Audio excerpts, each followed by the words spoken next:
இது வந்து பார்த்தீங்கன்னா சேமக்கிழங்கு புளிக்குழம்பு வந்து எப்படி பண்ணுறதுன்னு பார்க்கலாம். வந்து பார்த்தீங்கன்னா குக்கரில் தான் செய்ய போகிறோம். தேவையான அளவுக்கு வந்து ஆயில் வந்து போட்டுக்கோங்க. ஆயில் வந்து நல்லா வந்து காயிட்டும். ஸோ மேக்ஸிமம் வந்து பார்த்திங்கன்னா ஆயில் வந்து லிமிட்டட் பண்ணுறதுக்கு பாருங்கள். ஸோ இதுக்கு வந்து பார்த்திங்கன்னா வெங்காயம் வச்சுருக்கோம், பூண்டு, அண்ட் தென் டமாட்டோ வந்து பார்த்திங்கன்னா நம்ம வந்து பாருங்கள் இது மாதிரி கச்சம் வச்சு அரைச்சி வச்சுருக்கோம். வெங்காயம் பூண்டு வந்து இது வந்து ஆட் பண்ணணும்.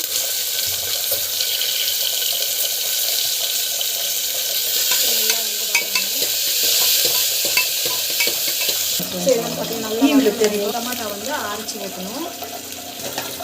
டமாட்டோ வந்து டமாட்டோ பொடி வந்து இந்த மாதிரி அரைச்சி ஊற்றிக்கோங்க.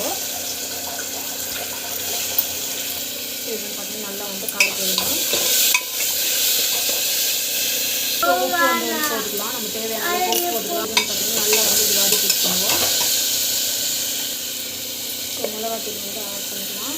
இந்த வந்து நல்லா வந்து மிளகாத்தூள் போட்டுட்டு நல்லா வந்து வாடி வச்சுக்கணும்.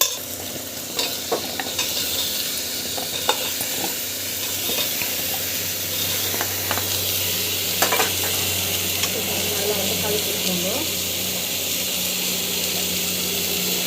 நல்லா வந்து இது வந்து வதக்கிட்டுக்கணும்.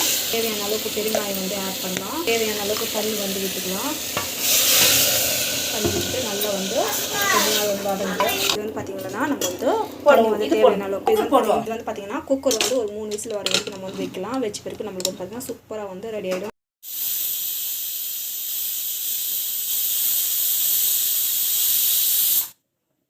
சேப்பங்கிழங்கு வந்து நல்லா வந்து விசில் வந்து வந்துடுச்சு. ஒரு 3 விசில் வந்த பிறகு இப்படி வந்து கைட்டு விட்டுருக்கா. இப்போ வந்து பாருங்கள்.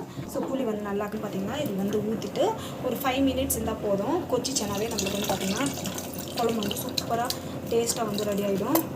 ஸோ இது வந்து கலக்கி விட்டுட்டு இது வந்து பார்த்திங்கன்னா காம்போ வந்து ராகி முட்டை சூப்பராக வந்து ரெடி ஆகிருக்கு. ஸோ வீட்டில் வந்து ட்ரை பண்ணி பாருங்கள். கண்டிப்பாக இந்த வீடியோ பிடிச்சிருக்கேன்னு நினைக்கிறேன். உங்களுக்கு வந்து பிடிச்சிருந்தா ப்ளீஸ் சப்ஸ்கிரைப் பண்ணிக்கோங்க. Thank you so much. கோவக்காய் பொரியல் வந்து எப்படி பண்ணுறதுன்னு பார்க்கலாம். இது வந்து டேஸ்ட் வந்து சூப்பராக இருக்கும். இது வந்து பார்த்திங்கன்னா ஆயில் வந்து போடுறோம். ஆயில் போட்டுட்டு நல்லா வந்து காயட்டும். காஞ்சி பிறகு ஸோ கடுகு சீரகம் வந்து ஆட் பண்ணலாம். வந்து பார்த்திங்கன்னா நம்ம வந்து நல்லா வந்து பொரிஞ்சு பிறகு நம்ம வந்து பார்த்திங்கன்னா இது வந்து பார்த்திங்கன்னா பிபி லெவல் வந்து கம்மி பண்ணும். ஹெல்த்துக்கு வந்து அவ்வளோ பெனிஃபிட். பார்த்திங்கன்னா கோவக்காய் வந்து ஆட் பண்ணலாம். ஆட் பண்ணிட்டு நல்லா வந்து வதங்கட்டும். மிளகாத்தூள் வந்து ஆட் பண்ணலாம். இது வந்து பார்த்திங்கன்னா கோவக்காய் வந்து ஆட் பண்ணலாம்.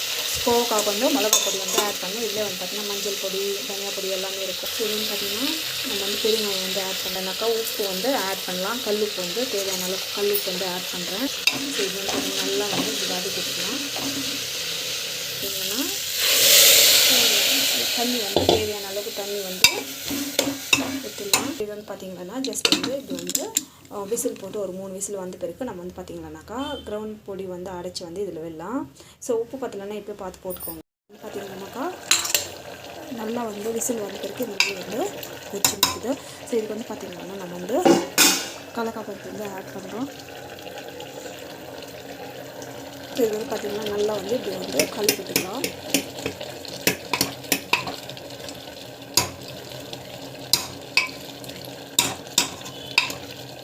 ஸோ கொஞ்ச நாள் வந்து நல்லா வேகட்டும். வெந்துச்சுன்னா நம்மளுக்கு வந்து டேஸ்ட் வந்து சூப்பராக இருக்கும். ஸோ உப்பு பத்தலைன்னா இப்போ கூட ஆட் பண்ணலாம். வெங்காய காரக்குழம்பு வைக்கிறதுக்கு எப்படி பண்ணலாம். ஸோ இது வந்து பார்த்திங்கன்னா நம்ம வந்து வெங்காயம் வந்து இது மாதிரி நேரமாக கட் பண்ணி புளி ஊற வச்சு வச்சுருக்கோம். ஸோ டமாட்டோ வந்து பார்த்திங்கன்னா நம்ம வந்து ஓரளவுக்கு கச்சா பிச்சாமல் வந்து இது மாதிரி அரைச்சி வச்சுருக்கோம். ஸோ பூண்டு வந்து கொஞ்சம் நிறைய வந்து எடுத்துக்கணும். புளி தண்ணி வந்து நம்ம வந்து கரைச்சி வச்சுருக்கோம். ஸோ நம்ம வந்து பார்த்திங்கன்னா எண்ணெய் வந்து போட்டுருக்கோம். இது வந்து பார்த்திங்கன்னா எண்ணெய் வந்து தேவையான அளவுக்கு எண்ணெய் ஊற்றிட்டு ஸோ நம்ம வந்து பார்த்திங்கன்னா கடுகு வந்து போட்டுக்கலாம், சீரகம் வந்து போட்டுக்கலாம். ஸோ இது காரக்குழம்பு சட்னி வந்து பார்த்திங்கன்னா அட்லீஸ்ட் ஒரு கொஞ்சமாக வந்து வெந்தி போடணும். டேஸ்ட் வந்து நல்லாயிருக்கும். ஸோ வெந்தயம் வந்து போட்டுக்கணும். அப்புறமா பூண்டு வெங்காயம் ரெண்டுக்கு வந்து ஆட் பண்ணிடலாம். பூண்டு வெங்காயம் ரெண்டுக்கு வந்து ஆட் பண்ணிடலாம். நல்லா வந்து இந்த மாதிரி வந்து வதக்கிக்கலாம்.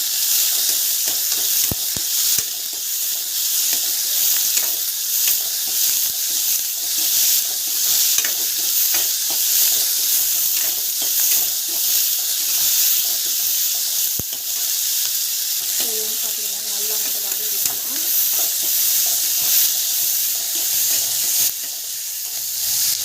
இது வந்து பார்த்திங்கன்னா தேவையான அளவுக்கு வந்து உப்பு வந்து ஆட் பண்ணிக்கலாம். கல் உப்பு வந்து போட்டுக்கோங்க. அப்போ தான் வந்து டேஸ்ட் நல்லாயிருக்கும்.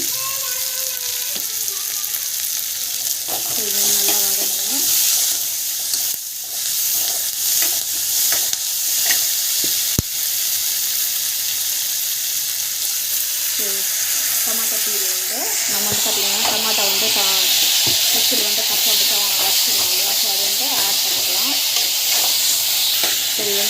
நல்லா வந்து வதங்கட்டும்.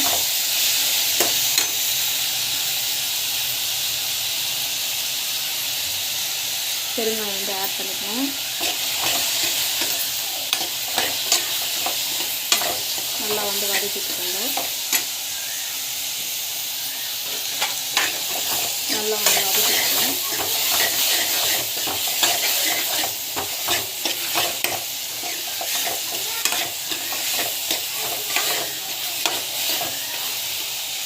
ஸோ மிளகாத்தூள் வந்து தேவையான அளவுக்கு வந்து மிளகாத்தூள் வந்து ஆட் பண்ணிக்கலாம்.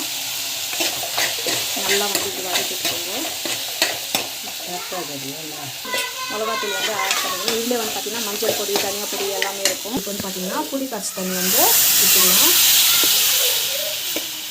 ஊற்றிங்கன்னா தேவையான அளவுக்கு தண்ணி ஊற்றிங்கன்னா நம்ம வந்து பார்த்திங்கன்னா இதில் வந்து நல்லா வந்து கொதிச்சுனாக்கா நம்மளுக்கு வந்து பார்த்திங்கன்னா புளிக்குழம்பு வந்து ரெடி ஆகிடும். பார்த்திங்கன்னா நம்ம வந்து நல்லா வந்து கொச்சின்னு இருக்குது. இது வந்து நல்லா வந்து கொச்சின்னு இருக்குது. இது வந்து கலக்கி விடலாம்.